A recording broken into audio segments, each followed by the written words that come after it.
क्या सच में हमास के समर्थन में सारे मुस्लिम देश आ गए या फिर इजराइल के साथ मुस्लिम देशों का बनना शुरू हो चुका है? इन सभी चीज़ों को जानने से पहले सबसे पहले आप तो ये जान लीजिए कि अगर कोई फिलिस्तीन का समर्थन कर रहा है तो उसका मतलब ये नहीं कि वो हमास द्वारा किए गए आतंकवादी गतिविधियों का भी समर्थन कर रहा है। अब ये जान लेते हैं कि कौन किसके समर्थन में। रक्षा विशेषज्ञों का कहना है कि अरब देश गाजा में हमले को लेकर इजराइल पर आक्रामक है। वैसे ही कुछ देश हमास की आतंकवादी कार्रवाई को भी सही ठहरा रहे हैं, लेकिन उन्हें सभी मुस्लिम देशों का समर्थन प्राप्त नहीं है।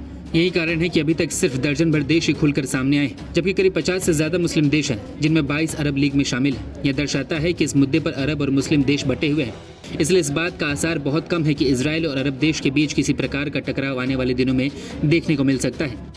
अरब देशों के बटे होने की वजह एक ये भी है कि टर्की, सऊदी अरब और ईरान, इन सभी के बीच आपस में मतभेद है। ये तीनों देश मुस्लिम देशों का नेतृत्व करना चाहते हैं, लेकिन इनमें कोई भी एक दूसरे के नेतृत्व को स्वीकार नहीं करना चाहता। ईरान सबसे ज्यादा मुखर है, लेकिन शिया राष्ट्र होने के कारण इसे ज्यादा मुस्लिम देश तवज्जो नहीं देते हैं, इसके नेतृत्व को स्वीकार नहीं करते हैं। इसके अलावा अरब देश ये भी भली भांति जानते हैं कि इजराइल के पीछे अमेरिका और यूरोप खड़ा है।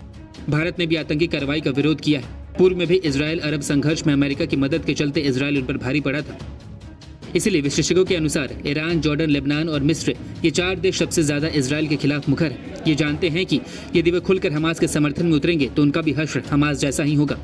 इसलिए वह गाजा पर निर्दोष लोगों पर हमले को लेकर पूरी दुनिया में मुस्लिम देशों को एकजुट करने की कोशिश कर रहा है। नमस्कार, मैं हूं मानक गुप्ता।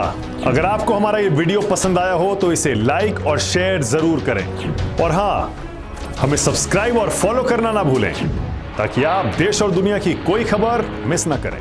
तो जुड़े रहिए हमारे साथ और देखते रहिए News 24।